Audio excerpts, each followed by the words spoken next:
ചില സുഹൃത്തുക്കൾ നമ്മളോട് ലൈറ്റ് കളറിൽ വുഡിൻ്റെ ഡിസൈൻ വരയ്ക്കാൻ പറ്റുമെന്ന് ചോദിക്കാറുണ്ട്. ലൈറ്റ് കളറിലുള്ള ഡിസൈൻ നമുക്ക് വരയ്ക്കേണ്ട ആവശ്യം വരാറില്ല എന്ന് തന്നെ പറയാം. കാരണം ഈ ഒരു വര ലൈറ്റാക്കിയിട്ടാണ് ഇപ്പോൾ നമ്മൾ വരയ്ക്കുന്നത്. അതിൻ്റെ സംഭവം എന്ന് പറയുന്നത്, ഇത് ക്യാമറയിലൂടെ നോക്കുമ്പോൾ കാണുന്ന ആ ഒരു ഡാർക്ക് നമുക്ക് നേരിട്ട് നോക്കുമ്പോൾ ഉണ്ടാവില്ല. വളരെ ലൈറ്റ് കളറായിരിക്കും ഇത്. 1 മീറ്ററൊക്കെ മാറി നിന്നിട്ട് നമ്മൾ നോക്കിക്കഴിഞ്ഞാൽ വളരെ ലൈറ്റായിട്ടേ കാണുള്ളൂ. ഇത് അപ്പോൾ കുറച്ച് ദൂരെ നിന്ന് നോക്കിക്കഴിഞ്ഞാൽ ഇതിൽ വരച്ചിട്ടുണ്ടെന്ന് തോന്നില്ല, ബേസ് കളർ മാത്രമാണ് കാണുക. അപ്പോൾ നമ്മൾ പൈസ ചിലവാക്കിയിട്ടൊരു വർക്ക് ചെയ്തത് വേസ്റ്റ് ആയതുപോലെയാവും. കാരണം നമുക്ക് ദൂരെ നിന്ന് നോക്കിയാലും ഒരു വുഡിൻ്റെ ഫീല് തോന്നണം. പിന്നെ നമുക്ക് ചില ആളുടെ ആഗ്രഹമാണ് ലൈറ്റ് കളർ എന്നുണ്ടെങ്കിൽ ഇതുപോലെ ചെയ്യാം.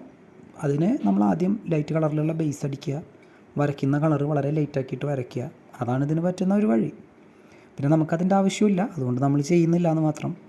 പിന്നെ ഡാർക്ക് കളറിൽ വരയ്ക്കുന്നതിൻ്റെ കാരണമെന്ന് പറയുന്നത്, അത് നമ്മൾ എത്ര ദൂരം നിന്ന് നോക്കിക്കഴിഞ്ഞാലും അതിൻ്റെ ആ ഒരു കളറും ആ വരയൊക്കെ ഒരുപാട് കാലം നിൽക്കുകയും ചെയ്യും. അതുപോലെ അത് കാണാനും പറ്റും. അപ്പോൾ പൈസ ചിലവാക്കിയ ആളുകൾക്കൊരു സന്തോഷം ഉണ്ടാവും.